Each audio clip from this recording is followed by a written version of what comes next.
Bueno, este mito sumério foi escrito aproximadamente em año 2200 a.C. e é considerado a obra literária mais antiga do mundo. Foi registrado em cuneiforme e incluso tenho aqui uma réplica desta epopeia que pude adquirir em el Museu Britânico. E quero mostrar-lhes como ela é. Se pode ver o registro de parte desta epopeia escrito então por toda esta réplica.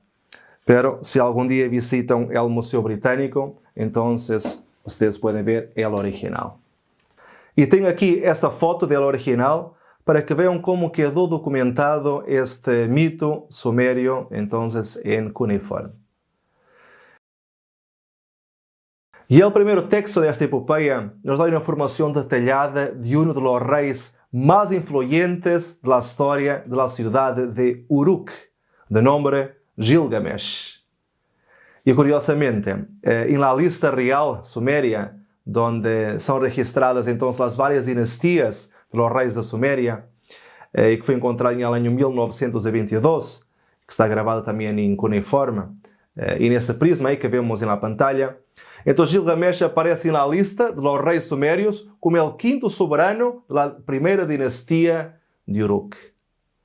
Já é o primeiro nome que surge na lista, curiosamente é chamado de Alulin, que significa humanidade, e que proviene da mesma raiz que significa Adapa, e que se dão conta é muito parecido com Adão.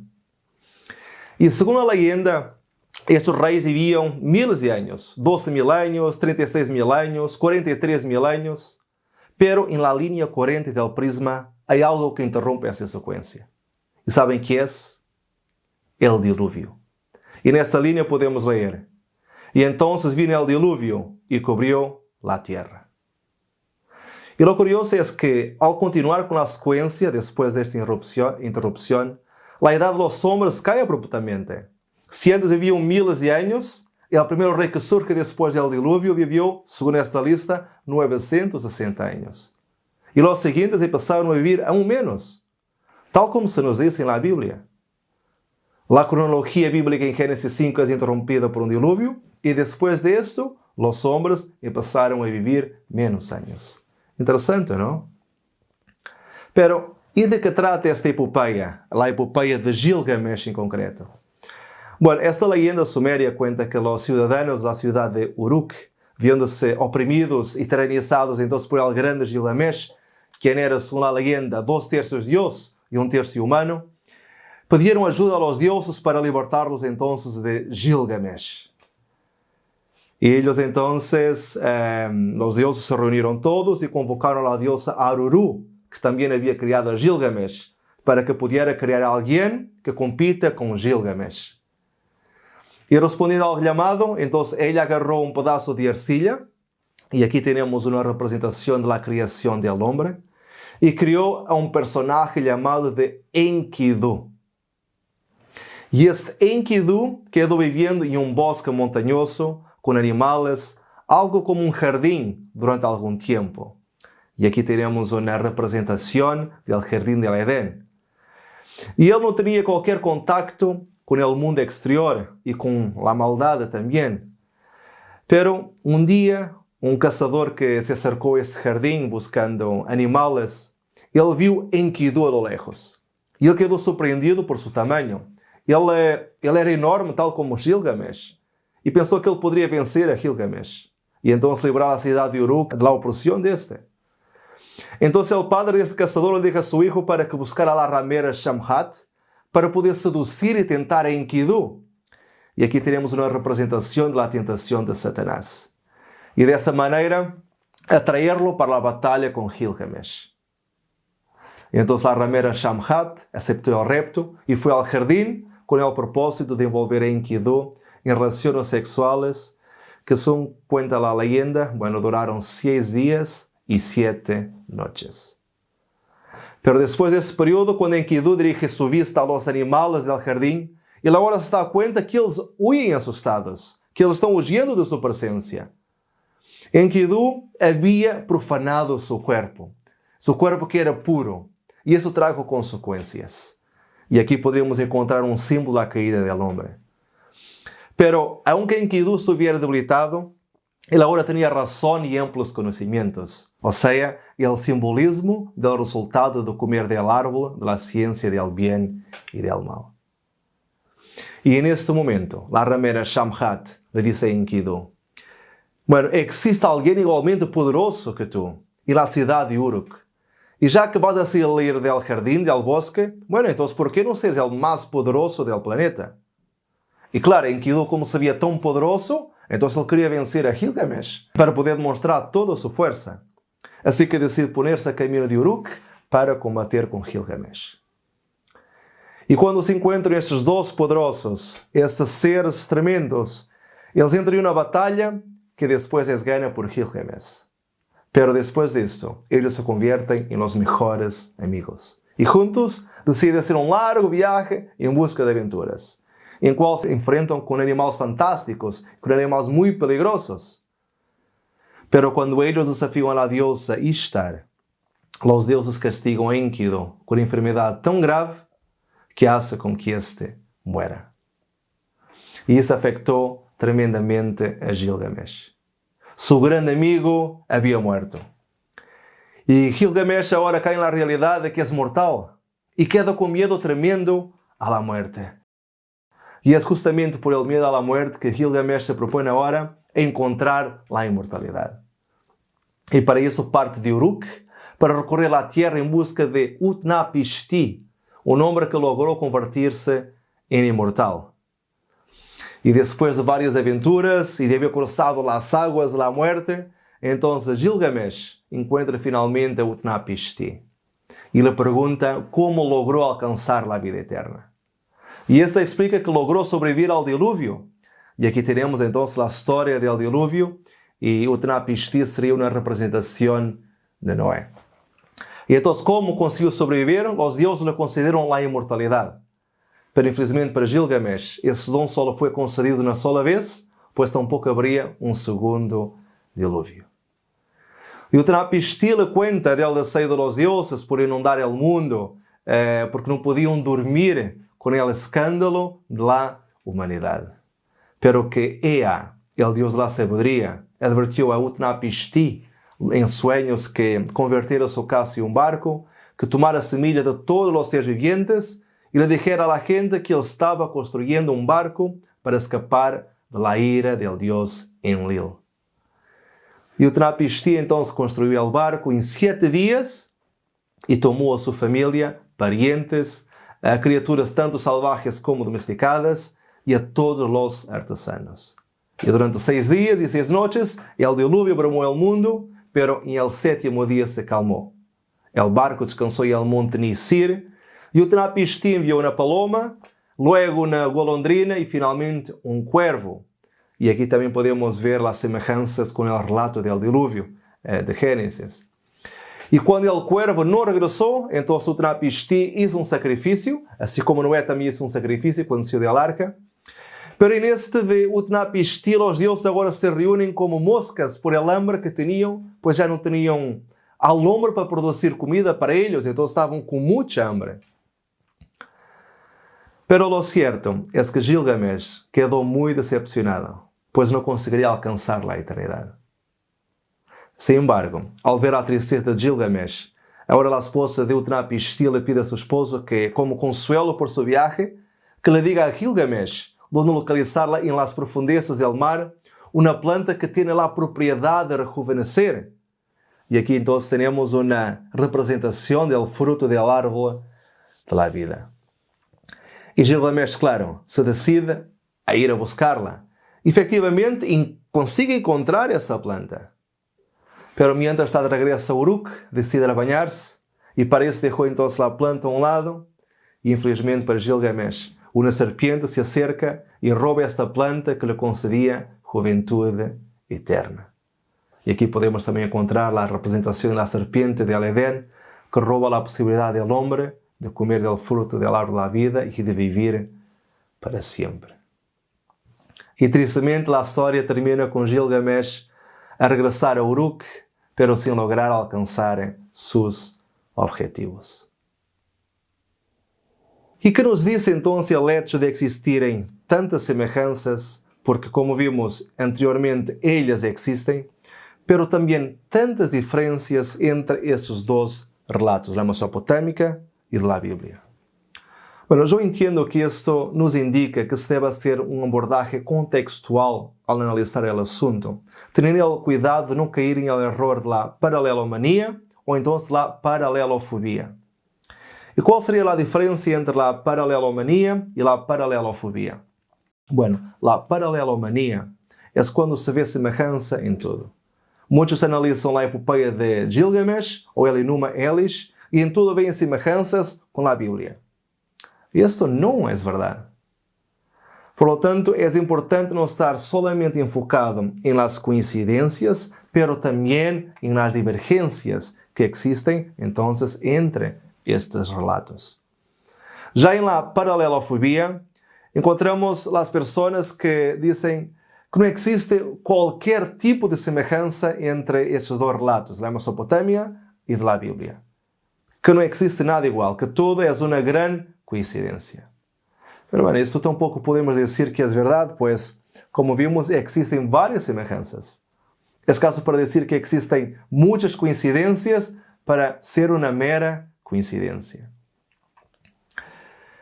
Y en este comentario bíblico escrito por Gordon Wenham al Génesis, titulado World Biblical Commentary, tenemos una cita muy interesante donde él dice: el trasfondo del Génesis y el Antiguo Oriente se centra en cuestiones distintas de las que ocupan a los lectores modernos.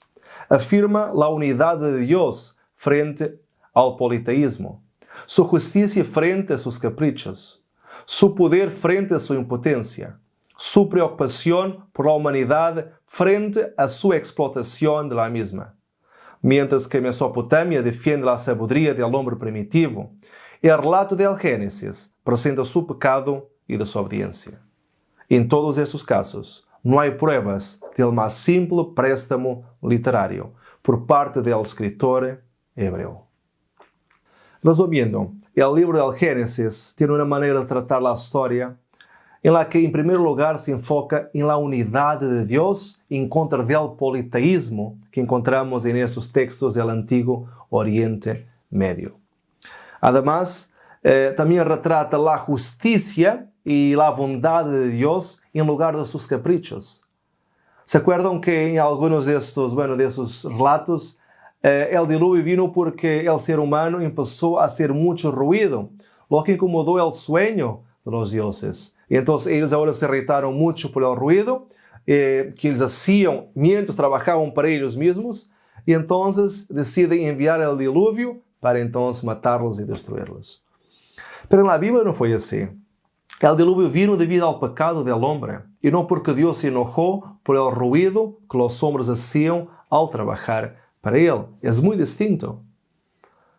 Pero como dice Gordon Wenham en este comentario al Génesis, él dice que Génesis presenta un Dios que se preocupa por la humanidad, y no uno que se deleita con la explotación de ella, haciéndolo trabajar para poder dormir y vivir una vida de ociosidad.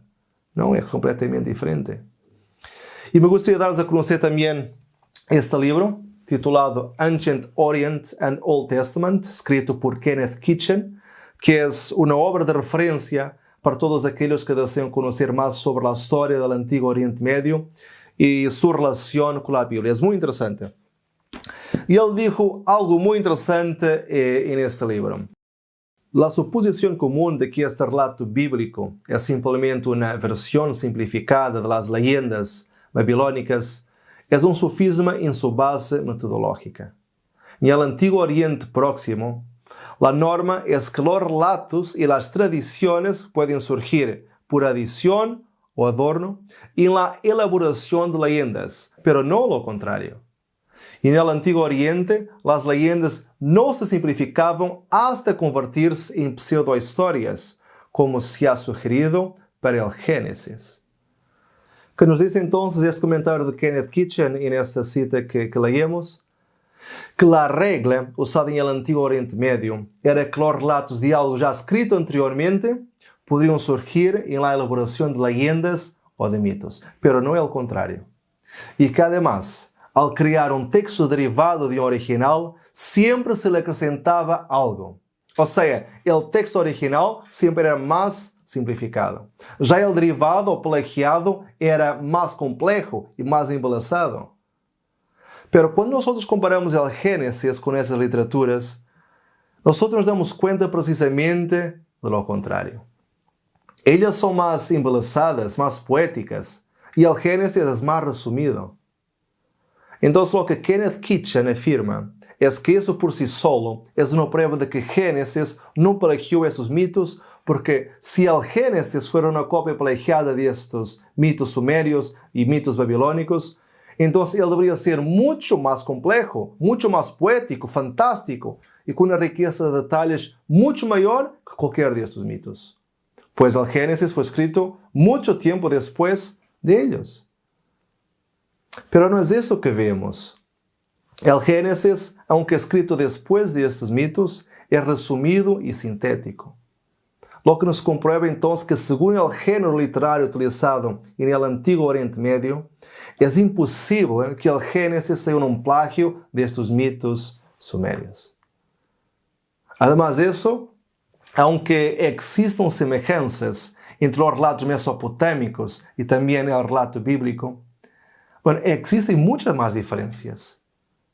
Por ejemplo, en el Génesis, la creación no fue consumada a través de materia divina preexistente, como la sangre, el esperma o la saliva de un dios, tal como se verifica en los mitos egipcios, sumerios y babilónicos.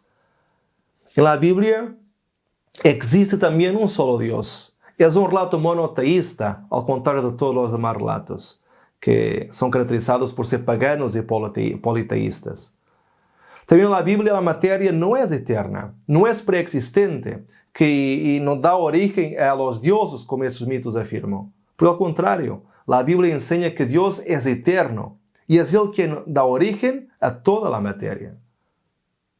En las Sagradas Escrituras, la creación tampoco resulta de una batalla entre dioses, como en el caso del relato de la creación egipcio, donde el dios Sol Ra lucha contra el dios Océano Num, o el relato babilónico del Enuma Elish, donde Marduk, el dios del orden, lucha y vence a Tiamat, la serpiente divina, y empieza su obra de creación, entonces con su cadáver.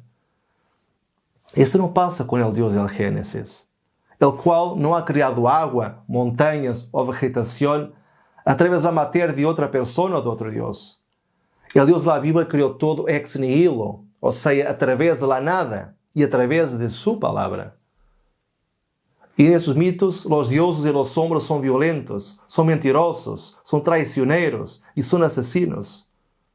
Pero en la Biblia Dios es un Dios de amor y el hombre fue criado sin pecado. Y también, al contrario de los mitos del Antiguo Oriente Medio, que describen dioses que han creado los humanos para su propio beneficio y para que trabajen para ellos, la historia bíblica de la creación relata un Dios que crea la humanidad para el gozo y para la felicidad de ella misma, donde el hombre es visto como un mayordomo y que tiene el dominio sobre todos los animales y sobre todas las plantas. Y también, al contrario de los mitos mesopotâmicos, en los cuales el descanso es un beneficio que los dioses gozan por el trabajo por el trabajo de los humanos, la Biblia menciona el día sábado como un regalo de Dios para la humanidad, para su propio descanso. Por lo tanto, lo que podemos constatar es que el relato de Génesis corrige y desafía implícitamente las afirmaciones de estos mitos antiguos de la creación. Y esto lo hace al afirmar la unidad y la soberanía de Dios, al describir los cuerpos celestes y las criaturas del gran mar como su creación, y al presentar a los seres humanos como sus mayordomos y verdaderamente portadores de su imagen, en vez de una creación tardía, nacida de la necesidad o del ocio divino. Así que, fundamentalmente y resumidamente, el hecho de existirem tantas diferencias entre los relatos mesopotâmicos y bíblicos se debe a que los dioses de los mitos mesopotâmicos fueron criados por el hombre, y a imagen y semejanza del mismo. Por isso é que esses deuses são caprichosos, airados, capazes de matar por banalidades como a irritação del ruído ou falta de sueño. Ou seja, foram criados por homens e por isso têm suas características. Já na Bíblia, é Deus quem cria ao homem a sua imagem e semelhança. E não ao revés. E por isso é que Adão e Eva, antes da queda, são caracterizados como seres santos, puros e perfeitos. Pero aún assim, uma coisa é certa, é que existem várias semelhanças entre os relatos. E não podemos negar o que está delante de nós outros. Assim que, como podemos explicar isto? Será que são mera coincidência? Claro que não. Además disso, devemos também questionar-nos: quem copiou de quem? Os hebreus, as culturas paganas, ou as culturas paganas de los hebreus? Bueno, como é lógico, esta última opção é improvável, pois os mitos mesopotâmicos são anteriores ao Gênesis haber-se escrito. Pero, então, como poderíamos contestar estas duas perguntas? São as semelhanças pura coincidência? E quem copiou de quem? Bueno, lo más probable es que estos relatos de la creación y del diluvio, tanto en los mitos paganos como en la Biblia, surgen de un solo relato. O sea, todos ellos surgieron a través de una memoria universal. Todos fueron transmitidos oralmente desde Adán hasta los hijos de Noé, los cuales después también transmitieron a sus descendientes. Pero en esta transmisión, las personas que se convirtieron al paganismo y dejaron de adorar al Dios verdadero, entonces ellos empezaron a modificar el relato contado por Adán y Eva, muchas veces para beneficio propio y otras por una inspiración satánica que quería destruir la verdad. Porque incluso el hecho de que estos documentos pudieron haber sido escritos hasta 800 años antes de que Moisés escribiera el relato del Génesis, no significa automáticamente que el relato de Génesis fue derivado de estos registros. Y esto porque Moisés, al escribir el Pentateuco, también lo hace con el objetivo de separarse de los mitos mesopotâmicos y a la vez entonces afirmar la independencia de su inspiración, que no se basa en ninguno de estos mitos, sino más bien en el único Dios verdadero. Así que lo más probable es que Moisés era consciente de todos los relatos de la creación existentes en sus días, y Génesis 1 es justamente una declaración deliberada de la visión hebrea de la creación contra estos mitos ya citados. Es como si fuera un repudio a esos mitos y una advertencia de la demonización que se encontraba en ellos. Fíjense lo que dijo James Gibson en cuanto a esto en este libro que se llama Fe y Ciencia. Es una cita muy interesante. A decir verdad, algunos eruditos han notado que el autor del Génesis estaba desafiando intencionalmente las versiones mesopotámicas, presentando un relato polémico. Es decir, el autor del Génesis estaba en desacuerdo con la versión mesopotámica de la creación y por su parte aportaba la versión correcta sobre cómo se había originado todo. Así que los cristianos no deben sorprenderse de que grupos étnicos por todo el mundo tengan sus propios relatos de la creación, sus propios relatos de la caída o del diluvio, relatos sobre hombres de grandes edades, incluso sobre la Torre de Babel. Porque estos relatos solo nos dicen que hubo una altura en que la gente tuvo el mismo registro o fue testigo de un acontecimiento común que fue transmitido entonces por una generación que se congregó en el mismo lugar y al mismo tiempo en un determinado momento de la historia. ¿Dónde? En la Mesopotamia. Y si aceptamos el relato bíblico de que la mayor parte de la población mundial después del diluvio entonces se concentraba en Babel, sería de esperar encontrar relatos históricos parecidos, como la creación, como el diluvio, dentro de estas historias y tradiciones de grupos étnicos diferentes que después se fueron esparciendo entonces por el mundo. Y dados los muchos años de diversidad cultural, mientras a humanidade se esparcia por todo o mundo. Então não é de estranhar que estas histórias hayan adoptado suas próprias influências culturais a la hora de serem contadas. Ou seja, tanto os mitos mesopotâmicos como o relato bíblico surgiram de um recuerdo comum. E por isso existem várias perspectivas literárias sobre um só evento real.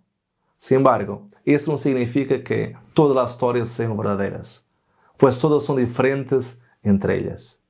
Não existe uma tradição cultural compartida.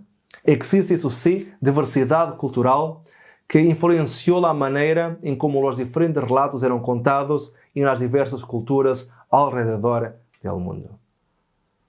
Por lo tanto, lo mais provável é que tanto os relatos mesopotâmicos como o bíblico refletem um conhecimento universalmente preservado de eventos que ocorreram durante a história pré-diluviana do planeta Terra. E as variações nestas histórias foram transmitidas por diferentes culturas que se desarrollaron depois da divisão de los pueblos em la confusão de línguas em la Torre de Babel. Assim que para nós é claro que o relato da criação bíblica não é um plágio de antigos mitos mesopotâmicos, porque, incluso, se paramos a pensar um pouco, devemos recordar que os assírios, que dominaram na altura a Mesopotâmia, e os babilônios, que dominaram depois destes, sempre foram acérrimos inimigos de los hebreus, ao ponto de ser responsáveis por invadir, matar e incluso de destruir Jerusalém. Por lo tanto, se debe hacer a seguinte pergunta: será razonável afirmar que os hebreus copiaram o relato de um pueblo que os oprimia e que eles descrevem como crueles opressores? Eu creio que não. E tu, que pensas enquanto a isto?